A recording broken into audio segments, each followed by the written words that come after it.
आज हम एक ऐसे मामले की तह तक जाएंगे जिसने छत्तीसगढ़ से लेकर दिल्ली तक की सियासत में भूचाल ला दिया है। सवाल कई हैं, क्या छत्तीसगढ़ में दो कैथोलिक ननों को धर्म परिवर्तन कराने की साजिश के तहत गिरफ्तार किया गया, या फिर ये वाकई मानव तस्करी का एक संगीन मामला है जैसा कि कुछ संगठन दावा कर रहे हैं। आज हम बात करेंगे दुर्ग रेलवे स्टेशन पर हुई दो ननों की गिरफ्तारी की। हम आपको बताएंगे कि उस दिन असल में हुआ क्या था, पुलिस के आरोप क्या है, ननों और उनके समर्थकों का पक्ष क्या है, इस मामले में कौन सा पक्ष सच बोल रहा है और कौन सा झूठ, और सबसे बड़ा सवाल, इस पूरे मामले की सच्चाई क्या है।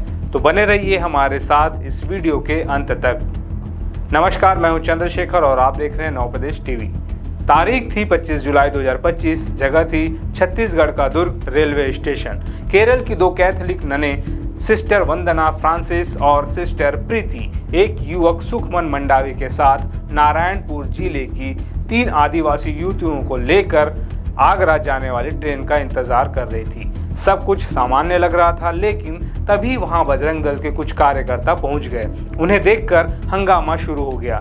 बजरंग दल के कार्यकर्ताओं ने आरोप लगाया कि ये नने और युवक इन आदिवासी लड़कियों को नौकरी का झांसा देकर मानव तस्करी के लिए ले जा रहे हैं और इनका असली मकसद आगरा में उनका धर्म परिवर्तन कराना है। स्टेशन पर जमकर नारेबाजी हुई, माहौल तनावपूर्ण हो गया और आखिरकार बजरंग दल के कार्यकर्ताओं ने तीनों को रेलवे पुलिस यानी जीआरपी के हवाले कर दिया। इसके बाद जो हुआ उसने इस मामले को राष्ट्रीय सुर्खी बना दिया। जीआरपी थाना भिलाई 3 ने इस मामले में तुरंत एक्शन लिया। शुरुआती जांच के बाद पुलिस ने इसे मानव तस्करी और जबरन धर्मांतरण का मामला माना। सिस्टर वंदना, सिस्टर प्रीति और सुखमन मंडावी के खिलाफ छत्तीसगढ़ में धर्म स्वतंत्रता अधिनियम की धारा 4 और भारतीय न्याय संहिता की धारा 143 के तहत मानव तस्करी का केस दर्ज कर लिया गया। मामले की गंभीरता को देखते हुए तीनों को स्थानीय अदालत में पेश किया गया, जहां से अदालत ने उन्हें 8 अगस्त तक के लिए न्यायिक हिरासत में भेज दिया। इस मामले पर छत्तीसगढ़ के मुख्यमंत्री विष्णुदेव साय का भी बयान आया। उन्होंने इसे प्रलोभन यानी लालच देकर की जाने वाली मानव तस्करी और धर्मांतरण का गंभीर मामला बताया। उन्होंने साफ कहा कि ये महिलाओं की सुरक्षा से जुड़ा हुआ मुद्दा है और कानून अपना काम कर रहा है। तो एक तरफ थे बजरंग दल के संगीन आरोप और दूसरी तरफ थी पुलिस की सख्त कार्रवाई। लेकिन क्या कहानी का सिर्फ यही एक पहलू है? सिक्के का हमेशा एक दूसरा पहलू भी होता है। गिरफ्तार हुई ननों और उनके समर्थकों की कहानी इन आरोपों से बिल्कुल अलग है। ननों का कहना है कि वो उन तीनों युवतियों को आगरा के फातिमा अस्पताल में नौकरी दिलाने के लिए ले जा रही थी। उन्होंने जोर देकर कहा कि यह सब कुछ लड़कियों के परिवार की पूरी सहमति और जानकारी में हो रहा था। और सबसे अहम बात, जब मीडिया और जांच एजेंसियों ने उन युवतियों के परिवार वालों से बात की तो उन्होंने भी धर्मांतरण के आरोपों को सिरे से खारिज कर दिया। इस मामले में सीरो मालाबार चर्च ने भी कड़ी प्रतिक्रिया दी। उन्होंने इस गिरफ्तारी की निंदा करते हुए इसे अल्पसंख्यकों पर एक सोचा समझा हमला बताया। चर्च का कहना है कि ननों पर झूठे आरोप लगाकर उन्हें फंसाया जा रहा है। ये मामला तब और बड़ा हो गया जब केरल के मुख्यमंत्री पिनराई विजयन ने सीधे प्रधानमंत्री नरेंद्र मोदी को चिट्ठी लिख दी। उन्होंने पीएम से इस मामले में हस्तक्षेप करने की मांग की और आरोप लगाया कि ननों को गलत तरीके से हिरासत में रखा गया है और उनके रिश्तेदारों तक को उनसे मिलने नहीं दिया जा रहा है।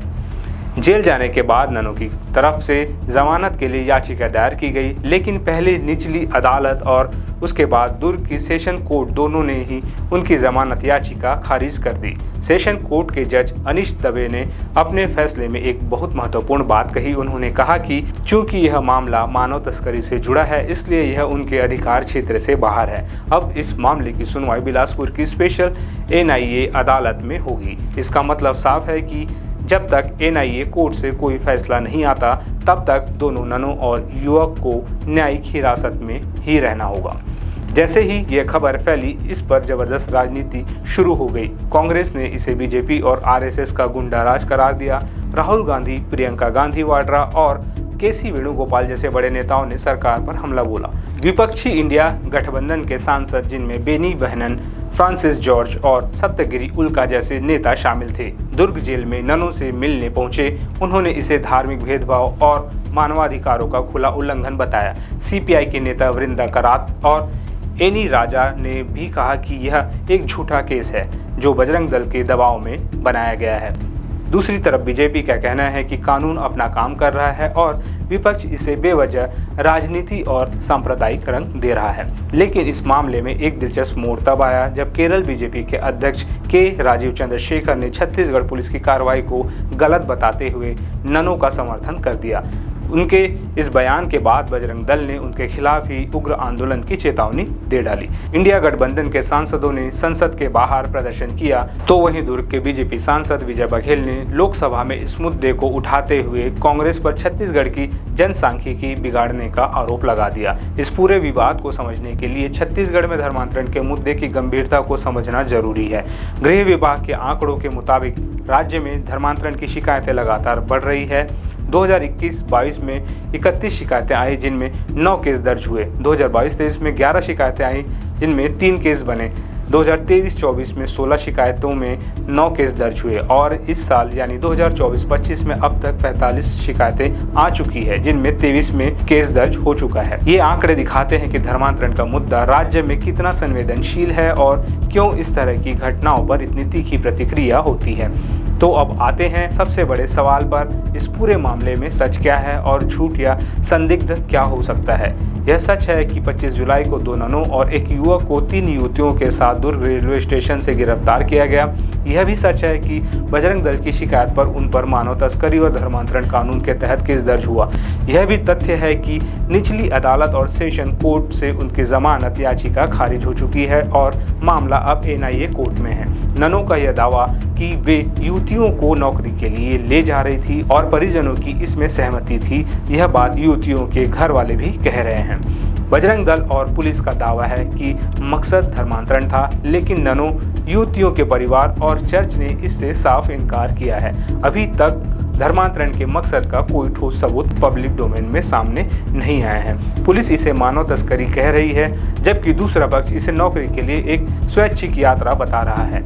अगर लड़कियां वयस्क है और अपनी मर्जी से जा रही थी तो यह मानव तस्करी के दायरे में आएगा या नहीं, यह कानूनी जांच का विषय है। विपक्ष का यह कहना है कि अल्पसंख्यकों पर एक सुनियोजित हमला है, यह एक राजनीतिक आरोप है। वहीं सरकार का कहना है कि यह सिर्फ कानूनी कार्रवाई है, सच्चाई इन दोनों के बीच में कहीं हो सकती है। तो यह मामला बेहद जटिल है, इसमें धर्म, समाज, राजनीति और कानून सब कुछ उलझा हुआ है। एक तरफ नौकरी के लिए अपनी मर्जी से जाती लड़कियां हैं तो दूसरी तरफ मानव तस्करी और धर्मांतरण जैसे संगीन आरोप। एक तरफ बजरंग दल का एक्शन है तो दूसरी तरफ कांग्रेस और लेफ्ट का विरोध। इस कहानी का असली सच क्या है, यह पूरी तरह से एनआईए कोर्ट की जांच और फैसले के बाद ही सामने आएगा। तब तक दोनों पक्षों के दावों को हमें बहुत ध्यान से और बिना किसी पूर्वाग्रह के देखना होगा। आपकी इस पूरे मामले में क्या राय है? आपको क्या लगता है सच्चाई किसके पक्ष में है? हमें कमेंट सेक्शन में अपनी राय ज़रूर बताइएगा। अगर आपको हमारा यह विश्लेषण पसंद आया हो तो इस वीडियो को लाइक और शेयर करें और हमारे चैनल को सब्सक्राइब करना ना भूलें। नमस्कार।